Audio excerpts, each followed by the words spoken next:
Hello guys! So mag-imbento ta og pizza guys. Kani guys.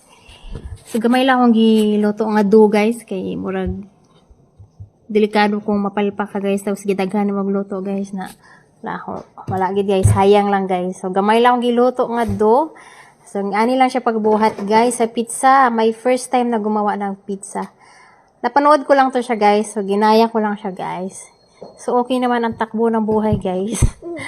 Dali lang siya guys, di na siya paagi sa roller guys. Unlike donut, kay ang donut ipaagi man gina nimo sa roller para kinis ba no.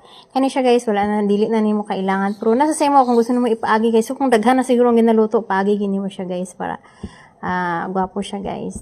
Kani gibutangan ako ni siya toppings guys.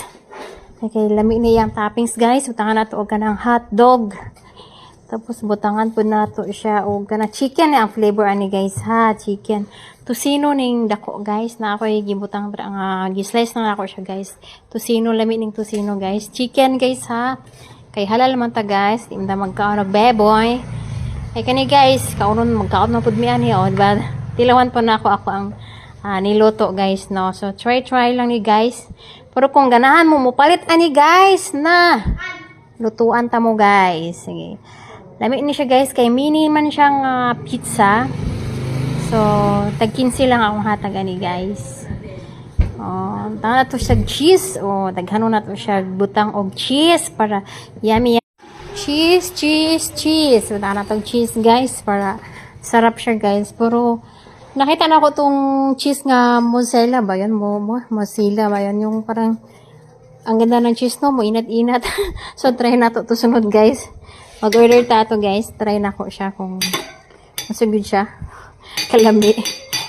Sige yan guys. So sa mga gusto mag-order ani sa kuha guys. Lutuan ta mo guys. Pwede po na ninyo ibaligya ni guys. Kani siya. Kamu na lang magluto. Kamu na lang mag-pre-cook. So nandiyan na siya. Pwede niyo ibaligya sa inyong mga tandahan or kung sa inyong mga negosyo para dagdag income guys. So, yan lang guys. Thank you.